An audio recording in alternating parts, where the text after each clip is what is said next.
今回は片栗初登場時の反応について紹介していきます。それでは、2017年に行ってみましょう。片栗やべえな。未来が見えるのかよ。10億超えやべえ。片栗ついに来たか。片栗は見た目結構若い。黒髪の短髪、がっしりした体型イケメンというより男前な感じで普通にかっこいい。10億5700万って粉だな片栗粉。片栗厄介だなベッジも当然余地は知ってるんだろうけどどう対策してるのやら。片栗は見聞色の達人かベッジの作戦もやばいな。少し先の未来ってのがどの程度なのか。見聞色を鍛えすぎると未来が見えるようになるなら武装色を鍛えすぎるとどうなるんだ？非常に気になる。片栗が予想以上の強さだな誰も勝てんだろこれ。片栗はなんか次男っぽいなぁと思ってたけど案の定次男だった結構おっさんなんだろうけど、修行で未来を読めるようになるすごい世界観になってきたな悪魔の実なんていらんかったな。ジェリービーンズ投げて倒すとかチートじゃん。変に人外っぽいのより強そうでかっこいい。片栗は粉々ではなくもちもち瓦。もちってわらわら。もちってロギアなん？じゃあゴムもロギアなん？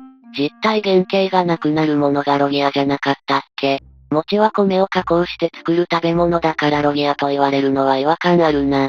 もち米とすれば植物ってロギアになるのか？誰か植物の能力者っていたっけ？片栗粉で芋餅とか餅っぽいものはできるみたいだな。そして片栗粉は何なんだって言われるとでんぷん餅の実のでんぷん人間ならロギアでもおかしくはない。餅ってロギアのくくりでいいのか？いずれにせよ食い物系の能力ならやっぱり後々3次が倒しそうだな。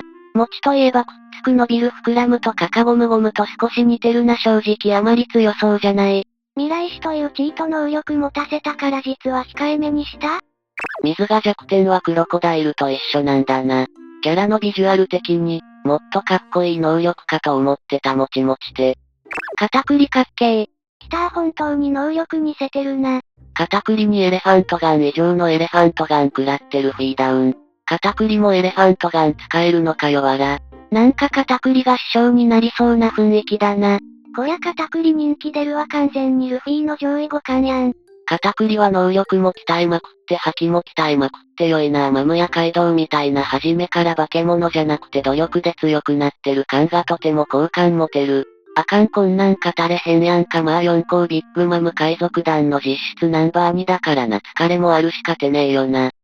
なんか片栗楽しんでるね。先読みで瞬時に、簡単に真似て上回るやべえな。マジで覚醒しないと勝てない展開やないか。片栗の新技は柳餅歌舞伎は三股の槍だった。片栗のおやつの時間が気になります。よかったな餅食う展開来たぞ。餅の家ってなんぞ。大男が大きな口開けてドーナツ頬張るのほんとかわいい。そりゃ周りのイメージ崩さないように頑張ってるだから一人の時ぐうたらしたいよな。ほんとそう。この世に完璧な人間などいない。このシーンで片栗が嫌いになった人なんているんだろうか。かわいい。ミスド食べたくなる。マフラーで口元隠してたから何かあると思っていたけど、意外な真実でも好きだからオッケー。穴までうましドーナツわら。口から下がこんなにでかいとはわら。キャラ崩壊わら。肝心な時に見聞色使えてない。ルフィの食事シーンと比べると割と普通だな、思ってしまう。牙がコンプレックスで激高する片栗はロス。片栗の口は公開すんのにドフラミンゴの目は非公開なんでー。片栗出っ歯ってことではない？ただの丈夫な歯の分類？片栗は何のハーフなんだ？マムは人間だからおそらく人間以外の種族だろうが。片栗も普通の人間じゃなく何らかの種族の血を引いてるのかな？あの顔から連想するのはサーベルタイガー系の牙だな。牙ってことはミンク族とのハーフかな？片栗俺の仲間になれよあるわ。片栗すげえ中身もかっこよかった。片栗性格もイケメンすぎるな。片栗めっちゃいいやつじゃねえか。こんなの片栗兄さんの株爆上がりじゃねえか。熱いありがとうございます。同じ条件にするために自分の腹をえぐるか。これで片栗負けたらかわいそう。片栗ええやつやんこんだけ男気のある敵キャラはセニョールピンク以来やな。っていうか片栗も覇王色なのか。うわぁフランペ身勝手やな。フランペはルフィの必死な姿を醜いと称するキャラだからな。そんなルフィの姿を認め、ルフィを評価しているカタクリからしたらフランペの態度は気に入らないやろうな。カタクリはいいやつというよりは自分の信念を持ったキャラだな。そしてそれを邪魔されるのを過剰に嫌がるタイプ。クールキャラの熱血かってどうしてもこう思えるな。信念を持ったキャラって悪でも人気高いよな。